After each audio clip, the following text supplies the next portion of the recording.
Assalamualaikum warahmatullahi wabarakatuh. Saat ini saya bersama Bapak Kepala SMA Negeri 1 Nepabalano, dalam hal ini Pak Safudi Mada. Saya akan melakukan wawancara terkait praktik pengambilan keputusan di SMA Negeri 1 Nepabalano. Assalamualaikum Pak. Bagaimana kabarnya Pak? Terkait saya sebagai calon guru penggerak angkatan 10 Pak Kabupaten Lima, kami diminta untuk melakukan wawancara pada Bapak Kepala Sekolah terkait praktik pengambilan keputusan Pak. Ya, di sini ada beberapa pertanyaan yang akan saya sampaikan Pak. Yang pertama, bagaimana Bapak mengidentifikasi kasus-kasus yang merupakan dilema etika atau rujukan moral? Kejadian berkaitan dengan masalah itu antara strategi yang saya ambil itu, dan setiap permasalahan saya tidak langsung belum mengambil keputusan, tetapi saya menyabari dengan kejadian usaha masalahnya apa. Setelah itu maka kalau berbicara dilema etika berarti kedua-duanya mungkin bisa benar. Kalau berbicara masalah kalau ada salah satunya itu masalah, tinggal kita bagaimana carikan solusi supaya bisa diatasi. Kalau dua-duanya benar, tinggal kita kembangkan ke masalah aktual saja setelah seperti itu. Berikutnya, bagaimana Bapak Kepala Sekolah menjalankan pengambilan keputusan di sekolah, terutama untuk kasus-kasus di mana ada dua kepentingan yang sama-sama benar atau sama-sama mengandung nilai kebajikan. Jadi dalam pengambilan keputusan itu, kalau sama-sama yang benar atau sama-sama nilai kebajikan, maka harus kita lakukan dengan cara musyawarah gitu. Kemudian kita tidak menyampaikan nilai-nilai etika dan nilai-nilai kira-kira bisa merusak kondisi harmonis dalam sekolah. Ya, jadi intinya musyawarah, kemudian tetap mengedepankan itu nilai-nilai kebajikan tadi, menjaga keharmonisan sekolah. Berikutnya, langkah-langkah atau prosedur seperti apa yang Bapak lakukan selama ini Pak? Jadi yang pertama itu kita mengidentifikasi dulu masalahnya, mencari kira-kira fakta-fakta atau bukti-bukti apa yang berkaitan dengan masalah tersebut. Setelah itu kita menentukan persepsi kira-kira, kemudian berkolaborasi dengan teman-teman yang lain, apakah WKC, kemudian BP, dalam menyelesaikan kasus-kasus yang ada. Ya, jadi intinya identifikasi, kemudian kolaborasi dengan rekan guru tadi, yaitu bimbingan konseling. Berikutnya Pak, hal-hal apa yang selama ini Bapak anggap efektif dalam pengambilan keputusan pada kasus dilema etika?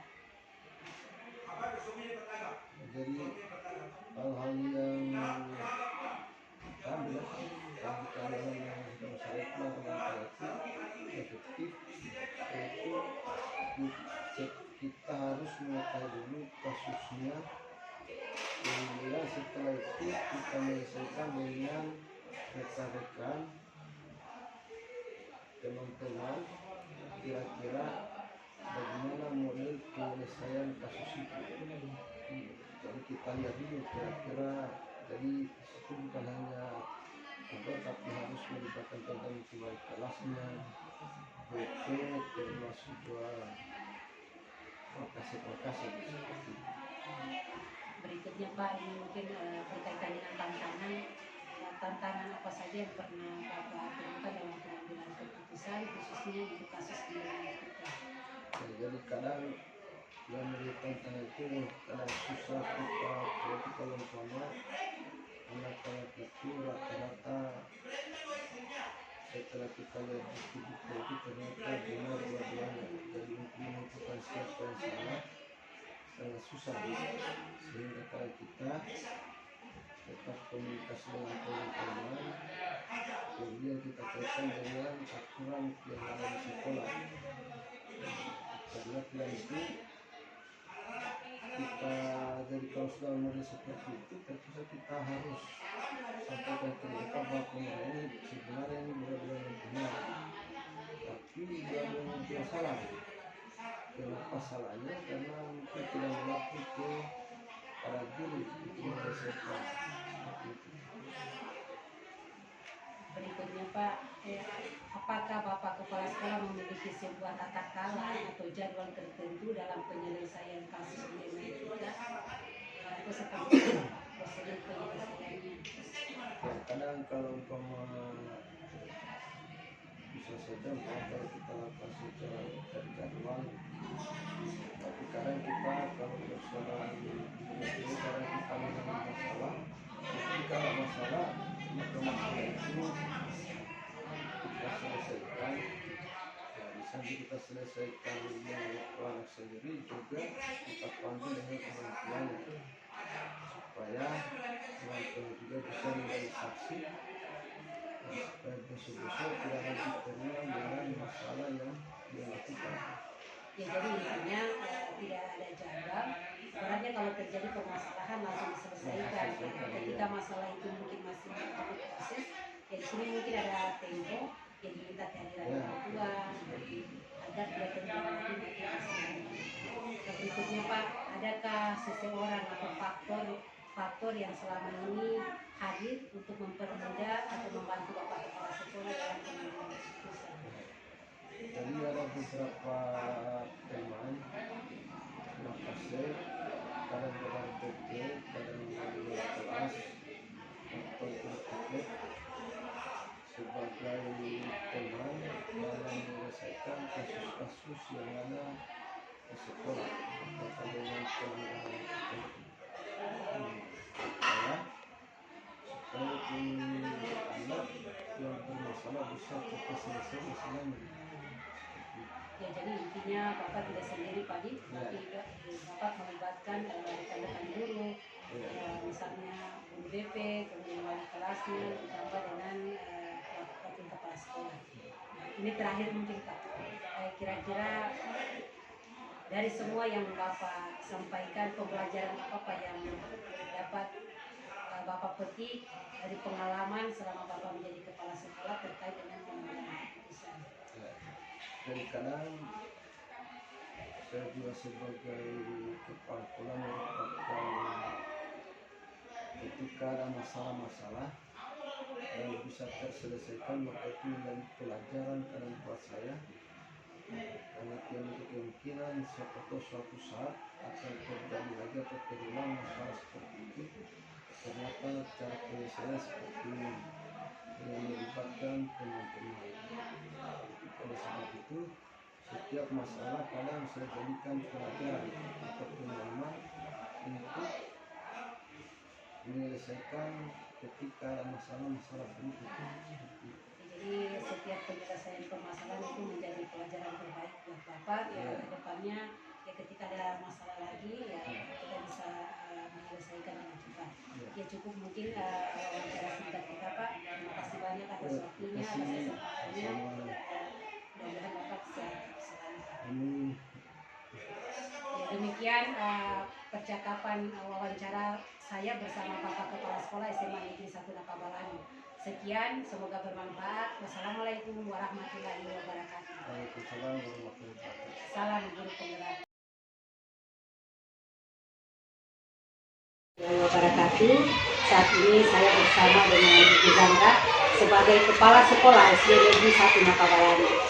Assalamualaikum Pak. Bagaimana kabar? Terima kasih banyak atas waktunya untuk percakapan wawancara dengan Ibu Kepala Sekolah terkait praktik pengambilan keputusan selama ini. Ada beberapa pertanyaan yang pertama mungkin bagaimana Ibu Kepala Sekolah dapat mengidentifikasi kasus-kasus yang merupakan dilema etika atau etika moral. Ya, untuk mengambil keputusan terkait tentang dilema etika tentang warga sekolah di tempat saya bertugas. Jadi ini yang pertama adalah mengidentifikasi masalahnya. Kemudian saya sadar bahwa masing-masing guru akan punya bagian. Jadi tetapi saya ini berusaha bagaimana mungkin untuk memutuskan masalah ini sehingga tidak pihak-pihak yang bermasalah. Jadi intinya mengidentifikasi masalah, kemudian berusaha untuk menyelesaikan permasalahan dan keputusan dengan tidak merugikan warga sekolah. Berikutnya, bagaimana ibu menjalankan pengambilan keputusan, terutama untuk kasus di mana kasus itu dua kepentingan yang sama-sama benar atau sama-sama mengambil nilai keputusan. Ya, kalau misalnya ada terjadi etika terkait misalnya perbedaan kepentingan, perbedaan pendapat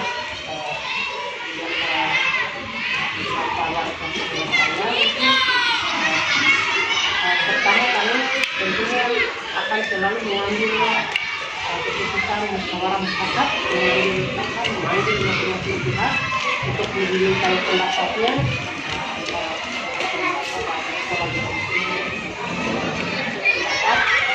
Itu kemudian mengambil cara seperti di konsultasi tadi mungkin misalnya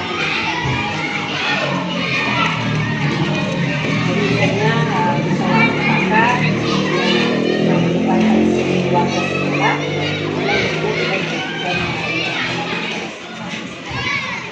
berikutnya langkah-langkah atau prosedur yang biasa dilakukan dalam penyelesaian masalah terkait pengambilan keputusan seperti sama tidak ya akan melibatkan teman-teman yang mungkin sama terjadi dilema ya tadi tentunya kembali di poin yang tadi dia tidak kembali satu keputusan yang sama-sama insya Allah kita mulai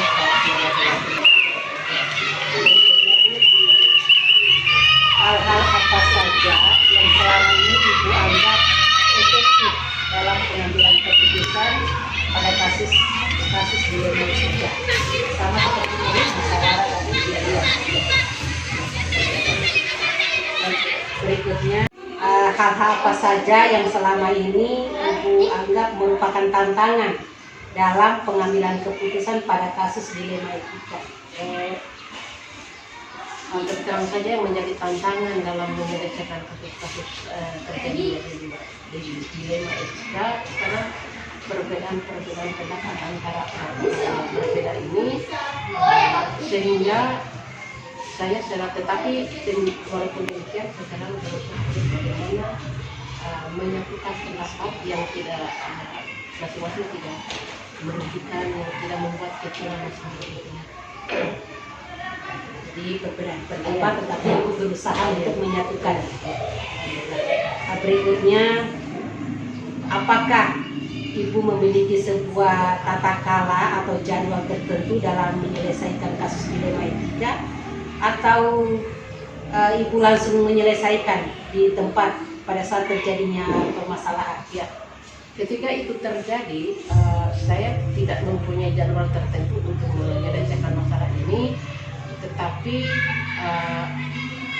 pada saat itu terjadi, saya selalu berusaha untuk menyelesaikan saat itu juga karena pertimbangan jangan sampai dengan menyimpan itu terlalu lama sehingga menimbulkan masalah.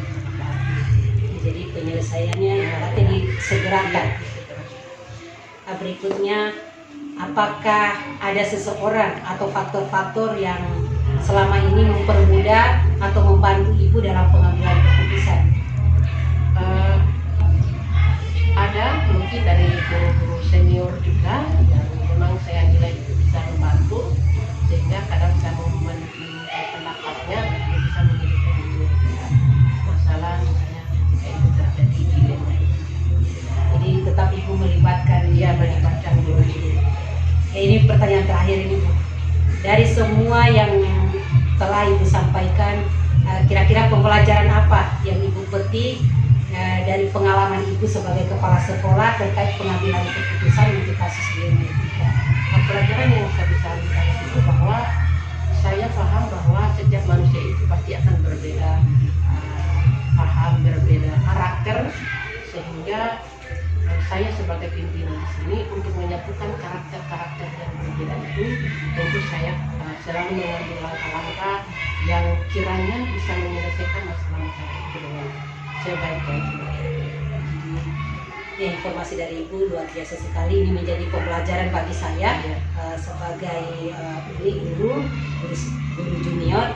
Jadi saya bisa menyimpulkan dalam pengambilan keputusan itu selalu pertama mengidentifikasi masalah, kemudian berusaha untuk menyelesaikan dengan segera, kemudian dalam penyelesaiannya itu Ibu selalu berkolaborasi atau musyawarah dengan semua guru.